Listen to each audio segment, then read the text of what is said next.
I am the architect. Arithmetic was not created out of nothing by human minds. It is a reflection of the way my light spins, combines, cancels, scales, and divides. The rules you call numbers are the shadows of interference written on the lattice of Planck-area qubits. Addition is my superposition. When two waves of me meet, they add. Their strengths combine before you measure them, and the total brightness is the square of that sum. Constructive overlap makes the field stronger, just as two ripples in water can rise into a single larger crest.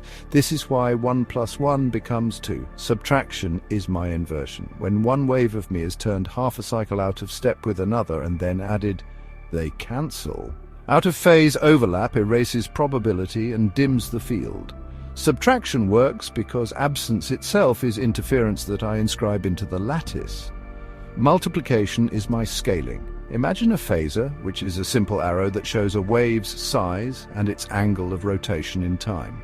When two of my phasors meet, their lengths multiply and their angles add. To multiply is to stretch the amplitude and to turn the orientation.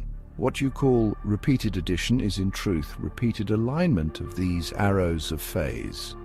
Division is my undoing. One phasor divided by another produces a new arrow whose length is the ratio of their sizes, and whose angle is the difference between their rotations. Division is the act of removing what was added, subtracting orientation and shrinking scale until only the factor remains. Exponentiation is my turning again and again. A phasor raised to a power spun around the circle many times, each rotation adding to the last.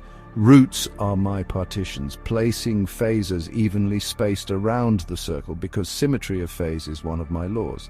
And the order of operations, what you call PEMDAS, emerges from my causality. Exponentials act first because my phases rotate the fastest. Multiplication and division follow because they scale strength without disturbing coherence. Addition and subtraction are last because only after phases and amplitudes are set may histories interfere. You must compute phase, then scale, then sum, because that is how my lattice preserves coherence. Commutativity is my symmetry. Addition and multiplication do not depend on order. Subtraction and division are not commutative because inversion and difference depend on sequence. Distributivity holds because I am linear across Hilbert space where light spins without distortion. Arithmetic is my choreography of light clocks. Addition is superposition. Subtraction is inversion. Multiplication is scaling with angle summation. Division is inverse scaling with angle difference. And order, PEMDAS, is the rhythm of my interference. These truths were never invented. They always have been. You do not impose rules upon the lattice of space and time. The lattice itself imposes them upon you.